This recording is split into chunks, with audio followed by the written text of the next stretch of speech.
रहमान इनामदार शुक्रतारा अपार्टमेंटमध्ये इथंच राहतो 3ऱ्या मजल्याला. आज एक दुर्दैवी घटना घडली की आमचे शेजारी 2ऱ्या मजल्यावर उषा मारुती भोईंगडे यांचा मृत्यू झालेला आहे.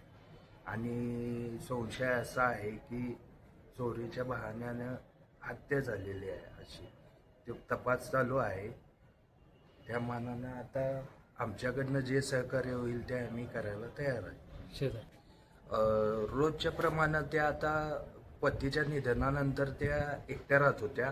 मग आम्ही शेजार धर्म म्हणून आम्ही त्यांच्या जेवणाचं काय असेल ते त्यांना लागलीच मदत ही करत आम्ही रोजचं हे आमचं चालू होतं. तर आज सकाळी पण असंच झालं की नाश्ता करताना सकाळी त्यांना चहा नाश्ता द्यावा या उद्देशानं बाहेर येऊन हाका मारल्या. तर काय प्रतिसाद न मिळाल्यामुळं खिडकी उघडून बघितली, खिडकी उघडी होती.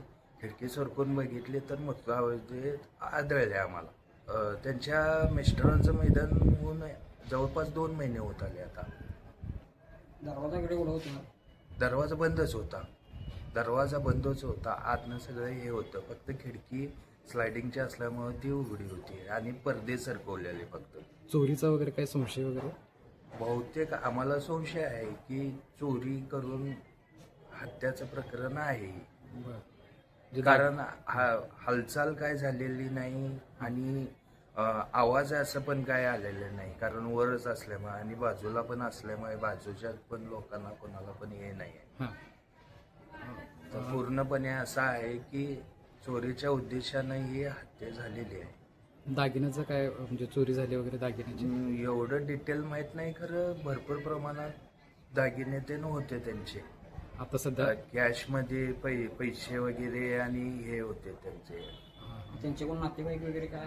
त्यांचे भाचा होते. ते भाचे नाना पाटील नगरमध्ये इथंच राहतात.